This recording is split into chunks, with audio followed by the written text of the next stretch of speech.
Ça, c'est aussi un deuxième point. Et enfin, l'ouverture sur le monde. Ça fait ces 3 points. Vous avez 3 points dans la dernière phrase.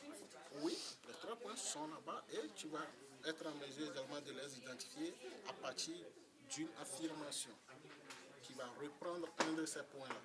Tu verras ici, il y aura d'abord, on parlait de facilité pour les recherches, tu vois le mot instrument de recherche remarquable.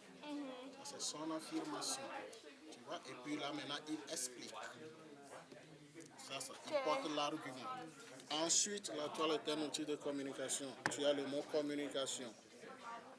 Ça, c'est une deuxième affirmation. Et bien sûr, l'ouverture du monde se trouvera ici. Cependant, il a fait une concession ici. Nous allons voir ça tout à l'heure, comment est-ce qu'on peut faire ce genre de tournée. C'est bon? Donc, merci, monsieur. Ok, on va revenir ici maintenant. Voici nous tous. Nous avons identifié les...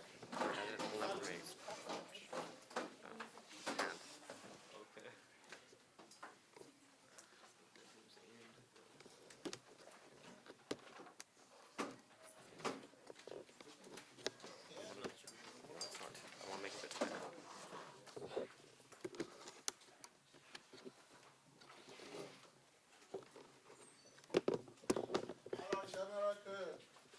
Qui veut nous donner le titre? Ça, c'est le début. Alors, quel est le titre du test? Pourquoi arrêter le progrès? Ok. Et notre sujet amené, qui nous donne la phrase du sujet amené?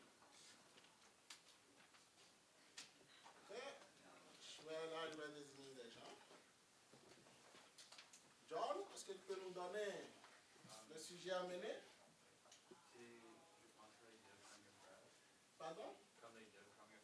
Les 2 premières phrases? Est-ce qu'on est d'accord? Qui dit oui? Je pense que c'est seulement. Oui, Sean, toi tu penses? Je pense que c'est seulement la première phrase. Oui, c'est seulement la première phrase. Opinion. Donc, l'autoroute électronique ne cesse de faire de nouveaux adeptes et de gagner en popularité. Ça, c'est le sujet amené. Et là, c'est quel type de sujet amené? Est-ce qu'on est en mesure de l'identifier? Historique. Vraiment? Oui, l'autoroute. Vision élargie. Vision élargie. Oui. C'est une vision historique. Il y a des mots qui nous indiquent. Si on parle de depuis, là, on évoque une question de durée, de temps. Là, on peut parler d'historique. Mais ici, c'est une vision élargie. Tout simplement, l'autoroute de la nouvelle électronique ne cesse de faire de nouveaux adeptes. Donc, c'est qu'un constat. C'est une vision élargie. Ça va? On peut même le mettre également dans le sujet amené d'actualité. Parce qu'on sait que c'est ça qui est d'actualité aujourd'hui. Ça va? Oh, je voulais cacher d'abord mon affaire. Ok, on va essayer de voir ça ensemble. Et maintenant, le sujet posé, qui nous donne la phrase. Merci, tu peux. Tu es en train de manger d'abord. La deuxième phrase, oui. La deuxième phrase, c'est le sujet posé. Et la thèse. C'est où la thèse? Cameron, tu veux nous donner la thèse? Oui, c'est sa position. C'est ce que lui pense de ça. Oui, la prochaine, c'est laquelle? Donne-nous ça. Oui, sa position. Qu'est-ce que celui qui est en train d'écrire le test argumentatif, lui, pense de ça, de cette question-là? Oui, et comment est-ce qu'il le dit? Est-ce que tu peux nous donner ça sur la page? Là, tu es allé un peu plus loin. Brian, s'il te plaît, est-ce que tu veux nous donner ça? Et sa position sur le sujet.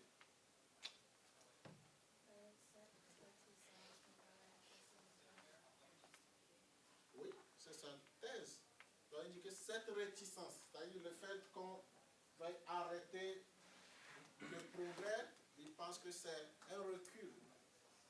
Donc, lui dit que ce n'est pas justifié, c'est injustifié. Donc c'est sa position. Ça voudrait dire qu'il est contre cette vision de voir la chose. Et maintenant, qu'est-ce qu'il fait?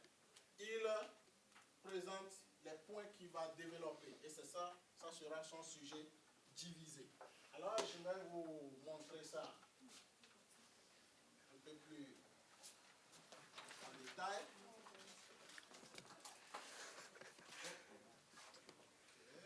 Voilà le test. Et voici notre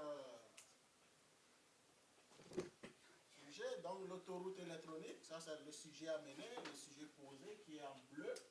Et sa thèse. Et maintenant, le sujet divisé, c'est ça qui est en noir. Maintenant, nous pouvons voir ici que il a présenté les 3 points ou bien les 3 arguments qu'il veut développer. Lorsqu'il vient de sélectionner ça, c'est son premier point. Ensuite,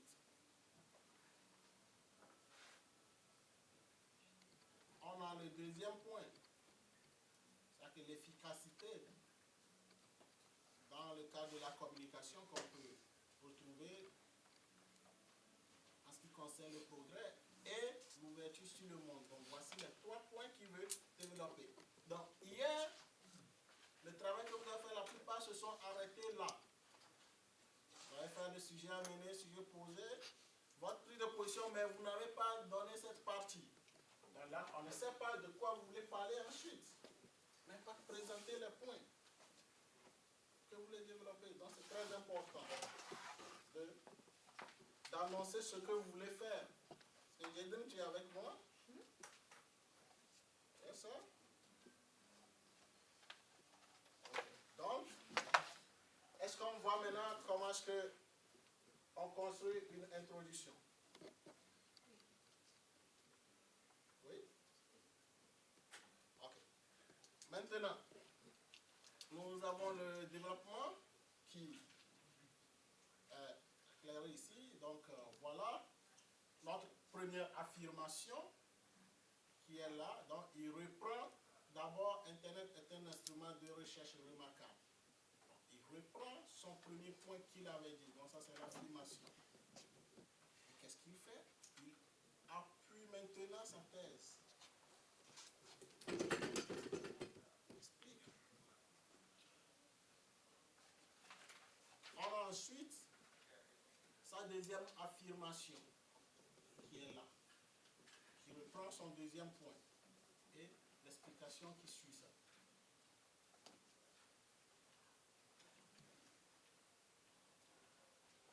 Maintenant, le troisième point, nous allons reprendre un peu nos livrets et puis on va voir d'abord quelque chose. Madame, est-ce que je pourrais avoir la lumière? Merci. Alors, nous sommes à la page 8.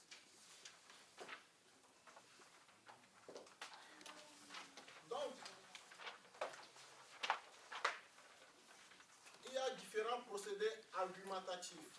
Donc, la plupart du temps, on n'utilise que la démonstration. C'est-à-dire, tu dis quelque chose, Sean, et tu dis quelque chose et puis tu démontres. C'est ce qu'il vient de faire dans les 2 premières affirmations. Mais au niveau de la troisième affirmation, qu'est-ce qu'il a fait d'abord? Il a fait d'abord une concession. J'avais parlé de ça lorsqu'on lisait cette partie. Donc, tu concèdes une idée qui est opposée à la tienne. Donc, tu fais semblant d'accepter ce que la partie opposée est en train de dire. Et vous avez fait ça la fois passée ici lors du débat. Lorsque vous reprenez ce que le camp opposé a dit, ça on ne veut pas dire que vous êtes totalement d'accord, mais vous faites semblant de l'accepter. Donc c'est ce qu'il a fait ici. Lorsqu'il dit que bien sûr, madame, lumière, merci. Alors donc lorsqu'il dit bien sûr, certains utilisateurs abusent parfois des plaisirs que procure la navigation dans Internet et ils consacrent un peu plus de temps. que ne le souhaiterait leur entourage, négligent ainsi d'autres obligations. Non, ça, voilà. Donc, il concède l'argument. Fait semblant de l'accepter. Cependant, il y a le mot mais qui vient ici, qui lui permet de revenir sur sa position initiale. Donc, mais comment résister à une telle ouverture sur le monde? Donc là, il porte une réserve par rapport à ce qu'il venait de concéder. Et maintenant, il termine par cette interrogation qui appuie toujours sa position. Bon, ce sont des procédés argumentatifs qu'on peut utiliser. On le voit rarement, mais ça marche. Ensuite, nous avons la conclusion qui est là. Il reprend tout ce qu'il avait dit au niveau de son sujet amené. Alors, qu'est-ce que vous remarquez dans la conclusion ici? Il y a un élément qui manque. Est-ce que vous pouvez m'expliquer ça? Qu'est-ce qui manque? L'ouverture. Ok. Donc vous avez pu identifier ça. Il manque l'ouverture dans ce test argumentatif. Voilà. Et c'est souvent ce que la plupart d'entre nous ici faisons. On écrit et on finit son travail. Ok, ben moi j'ai fini mon travail. Donc n'oubliez pas souvent l'ouverture. Ok, donc ça c'est un petit test argumentatif qui nous permet de pouvoir identifier très aisément les différentes parties. Nous allons faire encore une autre activité toujours qui va nous permettre d'identifier les différentes parties du sujet argumentatif. Alors pour cela, nous allons nous porter directement à la page 19. Là c'est un test un peu plus grand. Je voudrais qu'on fasse ça d'abord, ces activités, ensuite vous allez revenir aux activités qu'on faisait pour essayer de réécrire l'introduction, le développement et la conclusion. Donc à la page 19, vous faites le même travail que vous venez de faire. Identifier les différentes parties et puis les composantes de chaque partie. Donc ça vous avez 15 minutes, c'est un peu plus grand. Page 19 et 20. Ok, se met au travail. C'est intéressant de le faire en groupe. C'est une question, mais vous vous sentez capable seul aussi, ça va?